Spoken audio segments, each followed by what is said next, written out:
Large accounting firms are warning the industry that financial planners might start reconsidering their membership with the three accounting bodies. The warning came as the Accounting Professional and Ethical Standards Board released its proposed standards, which some say move substantially beyond those set by the Future of Financial Advice reforms.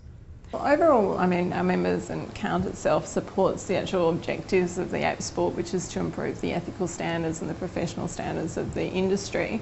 But I guess our view is that the standard really goes a lot further than that and isn't really, a lot of the requirements aren't actually required to improve ethics and professionalism.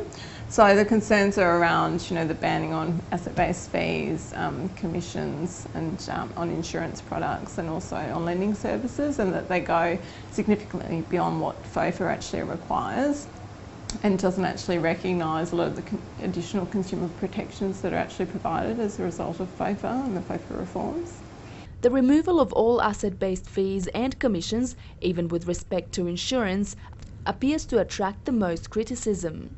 So our concern with that is, again, it's different to FOFA, but more specifically that will actually increase the cost of providing advice for accountants, and those accountants are often, really well placed to provide that advice to their clients, and by increasing the cost to actually provide that advice for accountants, it may actually reduce the number of people that go to their accountants for that advice, and therefore it really flies in the face of what FOFA is trying to achieve in terms of increasing accessibility of advice to Australians more broadly.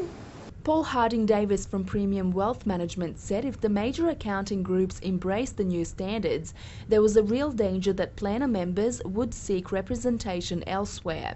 COUNT Financial's Karen Davis agrees. There is, I guess, that risk for accountants that they need to weigh up those factors as to whether or not their accounting sort of professional affiliation is important to them.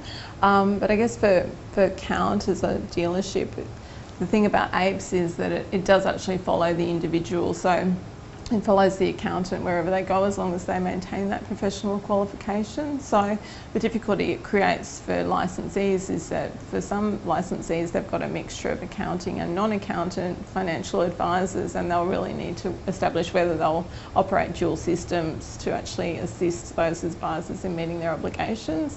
Whereas for COUNT, because a large number of the majority of our advisors are accountants, we should be better placed to actually provide that support. Also in money management this week, industry experts voiced their concerns over the growing number of SMSFs being advised to enter highly geared arrangements. And why aren't advisors keen on reverse mortgages?